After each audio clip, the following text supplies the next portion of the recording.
Bismillahirrahmanirrahim. 9700 June 23 paper 5-2, the first video on that. Bismillahirrahmanirrahim. Now please remember paper 5 is for 1 hour 15 minutes and you will have this on the same day as paper 2. So paper 2 is on the same day, that is also for 1 hour 15 minutes and that is for 60 marks. Now you have to understand why this is only 30 marks. This is only 30 marks. This is only 30 marks, this paper. But why is it for the same time? Why is it for 1 hour 15 minutes? Because this is a lot of thinking paper. You need to read this very carefully. You need to go very slowly. You need to understand the question. The questions are very, very difficult. You need to do a lot of paper 5 questions in order to understand the importance of it and the way how you're going to develop the skill for it. Now, as we come on to the first question, first of all, as I've given you this in a previous video as well, read the whole question. So you read the whole question first. I'm not going to read it because I'm going to sort of slowly, read it and then explain things to you. So read the whole question and then come back and start solving the question. Now, if you look at this question number 1, polyphenol oxidase is an enzyme involved in the browning of fruit. Figure 1.1 shows browning of the skin of bananas. So there's a brown area and there's the non-brown areas.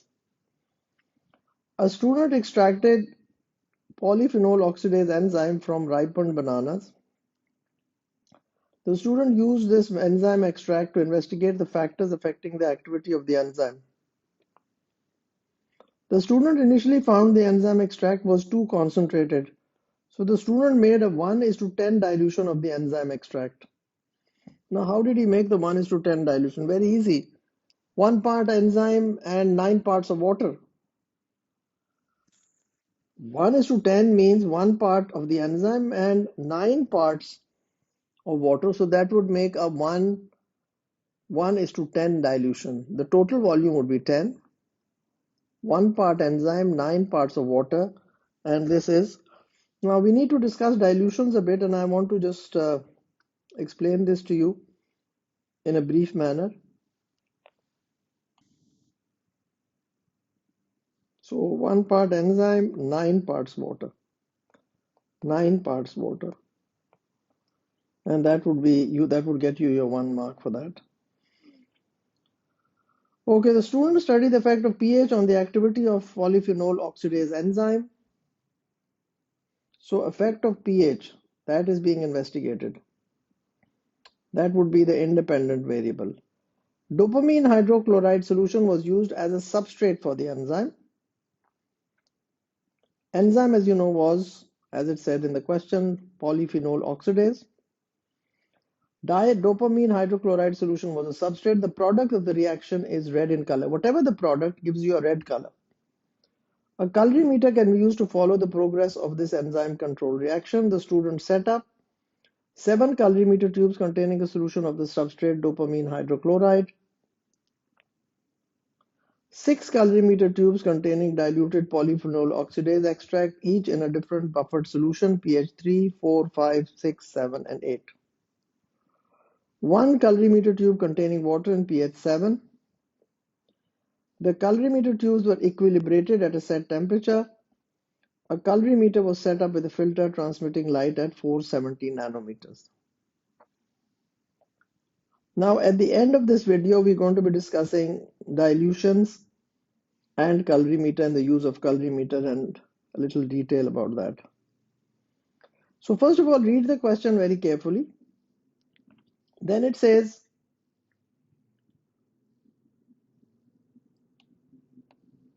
at time 0 seconds, the substrate solution and the polyphenol oxidase solution at pH 3 were mixed in 1 colorimeter tube.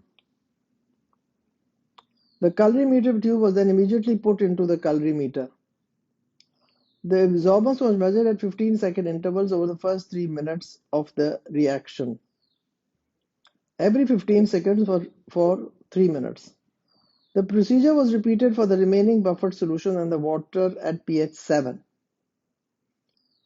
Identify The independent variable. Of course, as I talked about it, that's the pH. So you just wrote pH, you got a mark. Basically, you don't have to complete the sentence and say the independent variable is pH. You can just write pH and you'll get 1 mark. Identify one variable the student has standardized. What has he standardized? Temperature of the solutions, wavelength of light, concentration of enzyme or the concentration of polyphenol oxidase, and the total length of time or the time of the reading interval. You did it for how long? You did it for, as you look at it here,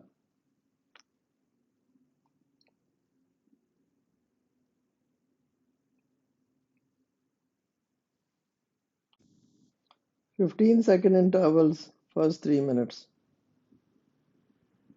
So identify one variable that has been standardized. Well, there were many variables that were standardized. Number one, temperature of the solution, wavelength of light, and the concentration of enzyme and the total length of time.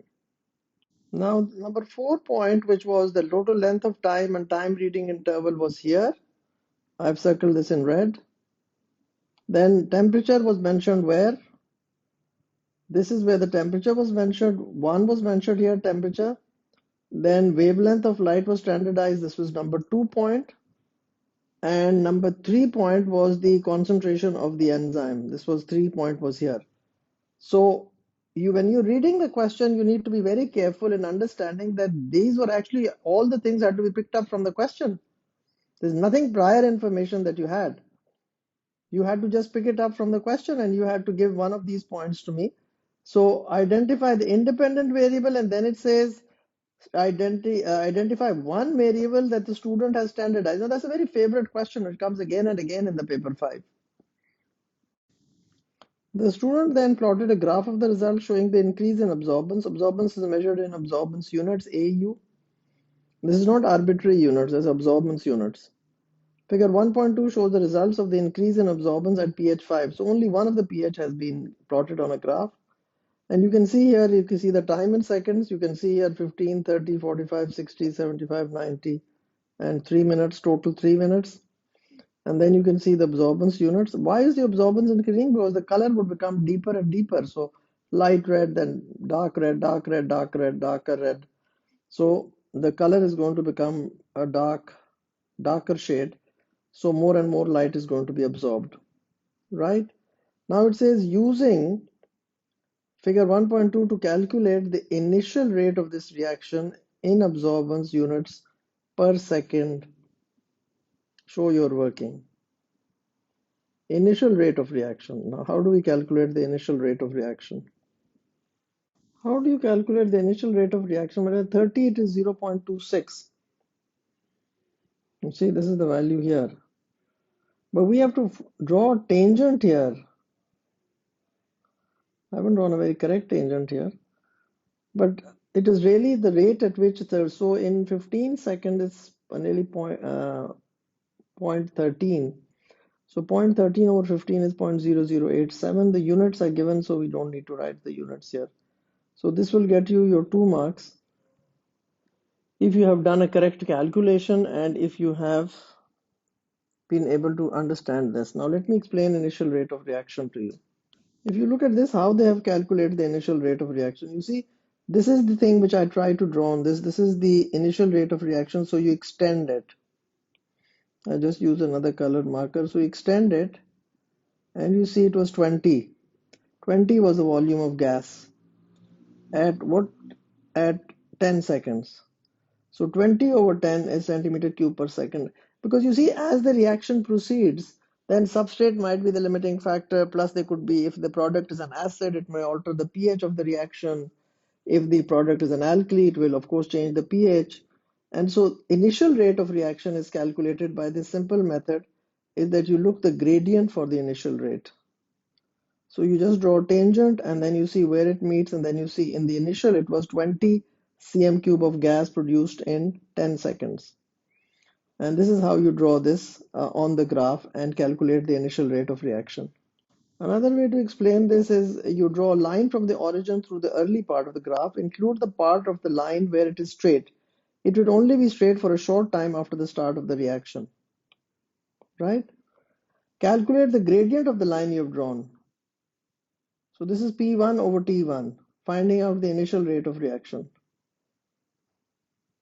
So please pause the video here and have a look at it and try to understand what is the initial rate of reaction. Now coming to question number 2, part 2, using the internet, the student found that pH 7 is the optimum pH for polyphenol oxidase. On figure 1.2, sketch the line you would expect to get for the rate of reaction at pH 3. Now at pH 3, they're trying to misguide you. This was pH 5. So pH 3 would be something much less than this. So the rate of reaction would be slower. So that is why the line had to be below this line. This was at pH 5. So rate of reaction, you see, remember the graph for pH. The graph is like this. So if the pH is 7, then 3 would be somewhere here and 5 would be somewhere here. So this would be 3 and 5. So at 3, the rate would be much lesser than even 5. So remember the graph pH. This is the pH and this is the rate of reaction. So 7 is the optimum. That was, of course, be fast. If I had asked you to draw at 7, then it would be somewhere above this. But it's not 7. They're asking you for pH 3, and this was a pH 5. So remember this. This is only 1 mark, but then the line should have been below this. So, and that is why I've drawn the line for you here is below this. But you have to show me how it was going, and you show me the whole line. That would have got you your 1 mark. So pH 3. Now coming to part D of the question, which is always a very long part, lots of marks for that. The student wanted to determine the effect of the concentration of the substrate dopamine hydrochloride solution on the rate of enzyme reaction. The student was provided with a stock solution of 0.2%. So if you have to make a solution, you have to make it less than 0.2. So it has to be less than 0.2. It can't be more than 0.2. They've given you the stock solution. Stock solution is the one, is the basic. You can't be getting more of the chemical. So you have to dilute 0.2, so it's got to go down less than 0.2. And the diluted enzyme extract prepared in A, describe a method the student could use to collect the data that is needed to determine the effect of the concentration of dopamine hydrochloride solution on the rate of the enzyme reaction. Your method should be set up in a logical order and be detailed enough to let another person follow it. And as you can see, this is for how many marks?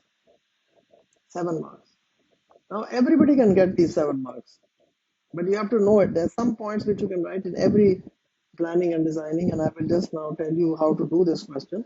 So you have to remember is, now I'm going to show you the mark scheme of this, and I'm also going to show you the exam report of this, which is a very important thing. When you're doing paper 5s, you must look at the exam report. Now, if you look at the mark scheme, state at least 5 dilutions, 0.0 to 0.2. You see, you couldn't have said more than that. You couldn't have said 0.3 or 0.4. So 0.01, including 1, then 0.05, then 0.10, then 0.15, and then 0.20. So you couldn't have, some students wrote more than 0.2. Now how could you do that? You have to make you have to make 5 dilutions of 0.2. Then describe a correct method to make at least 2 dilutions. So you could have given me that, okay, you take the 0.2 and then you take 5 ml, add 5 ml water, and that would be of course 0.1. So at least a correct method making 2 dilutions. So you could have given me just a table of it, showing me the amount of the stock solution and the amount of the volume of water that you would add. Then you add the tubes to a water bath and you keep it at a constant temperature of 10 to 40 degrees Celsius. Then you keep the enzyme and the substrate separate. So keep the enzyme and substrate separate. So this is the enzyme here and this is the substrate here, and then you keep them at a certain temperature. And you allow them to reach that temperature, which means allow the solutions to equilibrate separately, and then you mix them. Then it says state 2 different variables that are kept constant, the volume of enzyme or the volume of the substrate, or you could have said the pH or the filter or the wavelength. One of these you could have talked about these 2 different variables, then you could have got 1 mark. Then you set to 0 or you calibrate the colorimeter using a blank, you drink water at the start. Then you mix the substrate and the enzyme and immediately add to the calorimeter. This was all given in the question. You have to just you just have to repeat it. Then you measure the absorbance at a set time interval, or you said record the time at which the red color first appears. Then you did 3 repeats to calculate a mean. So you did 3 repeats to calculate a mean, or you says calculate 2 repeats, each concentration will calculate the means, and then you calculate out the rate of reaction. Now, besides this, there were 2 other points which you can write in every experiment. Now, I'll tell you which one. This one you can write in every experiment. You name the hazard and the risk and the precaution. So the hazard was dopamine hydrochloride. It is toxic or an irritant, and you don't drink it and you don't pour it down the sink, and you wear gloves so it doesn't damage your skin. Polyphenol oxidase is also an enzyme. It's an irritant, and you wear gloves when handling it. And the buffer is also an irritant, and you wear gloves when handling it. So you talk of the hazard, you talk of the risk, and you talk of the precaution. And the last one is always something which you can write, and that is the control. So you use water or you use boiled enzyme instead of the enzyme as a control. So number one, you can always talk of the hazard, risk, and precaution. One thing you can write in every, control you can write in every. Now, in this situation, what can you write in every? This one, number 9, you can write in every one. Repeat the experiment 3 times and calculate a mean. And you can also talk about temperature control. Yeah, that's another one which you can write nearly in every experiment. Number 3, add the tubes to a water bath, or whatever experiment you're doing, you can say use a thermostatically controlled water bath to maintain the temperature. So these 4 points everybody should write. So I mean, you get 4 out of 7. And there's no sequence. Of course, you should do it in a methodical manner, but that is actually we are not going to cut marks if you didn't write it in the right sequence. So this is what you have to understand about this planning and designing question. Now, I also want you to look at I won't read the whole of it, but I'm sure you can pause the video here and have a look at it. Now, this is the exam report, and this tells me a lot about how am I to teach you this. It said the highest quality answers to this question included details about how and when named equipment was to be used and which variables were controlled and how that control was achieved. These responses were clear and concise, had numbered stages for the procedure, and included details about volumes, times, temperature, and use of data, overall producing a method that was specific and workable. Weaker responses included details repeated from the question, unnecessary details, and list of the variables without the information of how these were being controlled. Abbreviations CV, IDV were seen. Candidates should be aware that the full meaning of these must be clear. The use of non-scientific terminology was also seen. Average is not acceptable for mean, and amount is not acceptable for volume. So when you say mean, that is different. You can't use the word average. You cannot use the word amount. I keep on saying that again and again in my videos, that you cannot use the word amount either if it's a solid mass, if it's a liquid volume. Many clear responses including a table to show how a suitable range of 5 different concentrations could be produced. Other responses included detailed written description of how the dilution was carried out. Some weaker responses in this format were confused, incomplete, or muddled. Errors including dilutions greater than 0.2%, not using the concentration units given in the stem of the question, and incorrect positioning of the decimal point, 0.5 written instead of 0.05. The equation M1V1 was seen, however, candidates also needed to include examples of how this equation could be used. To gain full credit, responses needed to describe how equipment should be used to control variables, how dilutions are to be prepared, how to set up the apparatus such as the calorimeter. Many generic statements were seen in weaker responses. For example, use a water bath and calibrate the calorimeter. Stronger responses included the temperature of the water bath and description of its use, stating clearly that the tubes with the solutions are placed into the water bath to equilibrate. With reference to the calorimeter, responses would be expected to include how and when it was calibrated.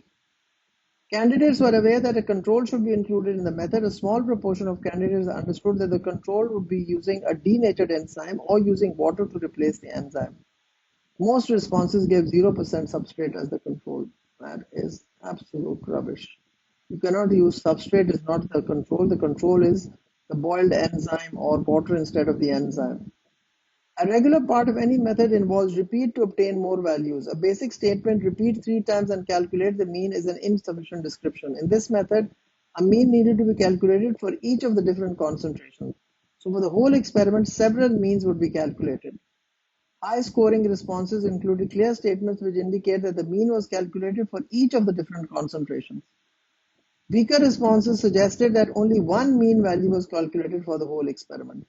The aim of the method was to generate data to determine the effect of concentration on the rate of enzyme reaction, and this was obtained by calculating the mean absorbance value for each of the concentrations in a set time. A few responses made reference to how the data collected could be used to calculate that rate. So please, everybody needs to look at the exam report of every paper 5. So exam report of paper 5.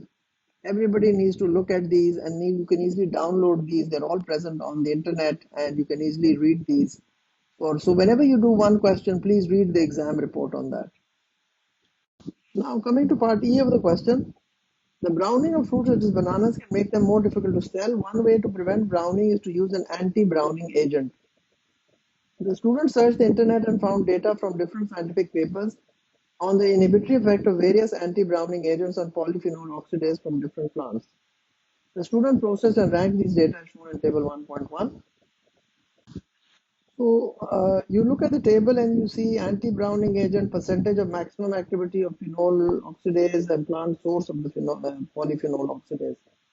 So the agent was called heated onion extract, but it only worked 17%. Plant source was potato. Fresh onion extract 44, potato, ascorbic acid 60, sorrel, cysteine 70, sorrel, potassium sorbate 76, potato, citric acid 80, potato, EDTA 88, red poppy, and no anti-browning agent. So 100% was activity of polyphenol oxidase, and this was from potato. The student concluded that the heated onion extract, which is this one, which had 17%, was the most effective anti-browning agent, and that EDTA was the least effective. So they said EDTA was least effective because it was 88% of the polyphenol oxidase activity. So was the most effective anti-browning agent. We don't want the bananas to go brown.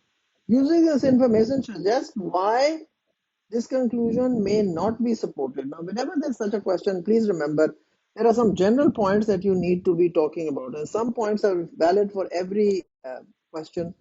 And that is enzyme from different sources, only from plants, enzyme not used from bananas. And source of information may be unreliable, not very comparable. Then no information on temperature and pH and volumes and concentration. Then there is no statistical test. This is something which you can write in everything. There's no statistical test done. Then no information on what substrate was used, whether it was tested on bananas or other fruits. Then we don't know if any inhibitor, we don't know the type of inhibition, competitive or non-competitive. Then anti-browning agents may be more or less effective, may impact differently. Then anti-browning agent should be tested on all sources of enzymes. So there were many things you could have written, but they only want 2 marks. But you must know how to, when they say why the conclusion is not supported, is number one, you can write about the statistical test always. And then you can say, you talk about, because they've only given you a few anti-browning agents. They haven't tested this on bananas, they've taken the extract from other plants. So you can generally give a very good answer by understanding what they are asking you to give me. So now you can see the answer to this was enzymes from different plant sources, only from plants, enzyme not used from bananas, then source of information may be unreliable, not very comparable, then two variables not controlled, no information on temperature, pH, timing, volume, then no statistical test done, then no information on what substrate was used, whether tested on bananas or other fruits. Then inhibitor, we do not know the type of inhibition, is it competitive or non-competitive. Then anti-browning agents, that other anti-browning agents may be more or less effective. Then anti-browning agents should be tested on all sources of enzymes.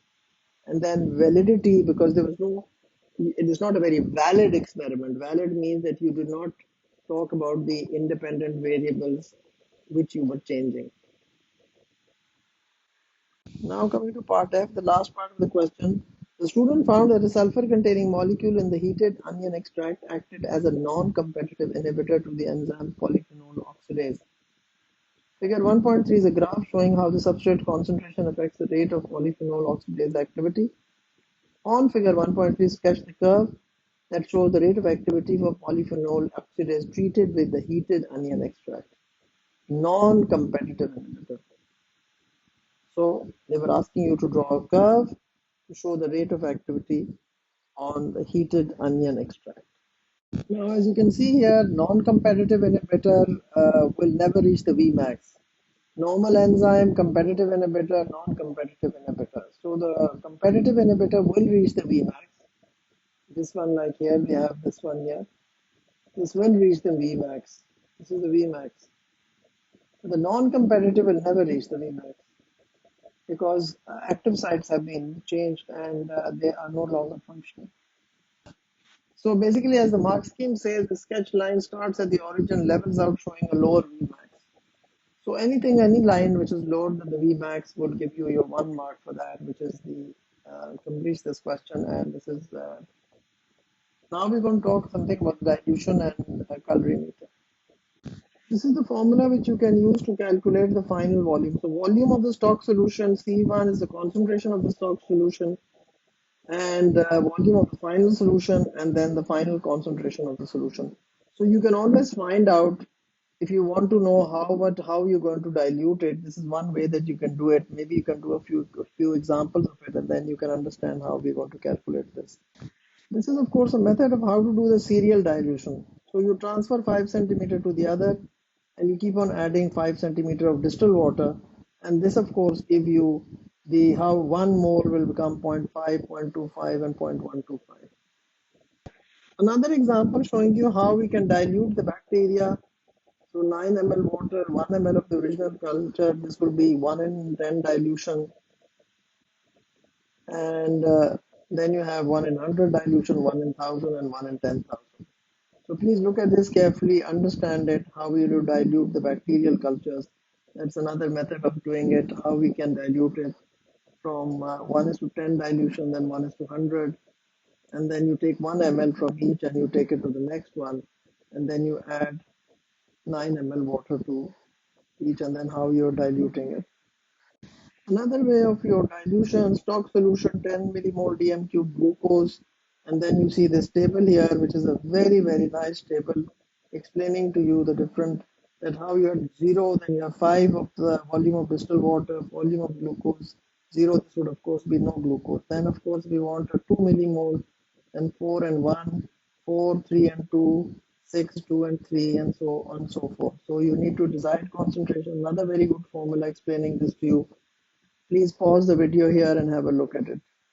Now coming to the colorimeter, set the colorimeter to absorb the particular wavelength of light, calibrate the colorimeter, set the 0 concentration mark by measuring the absorbance using a sample of distilled water, measure the absorbance using solutions of known concentration, carry out the reaction taking samples out at regular intervals and measure the absorbance.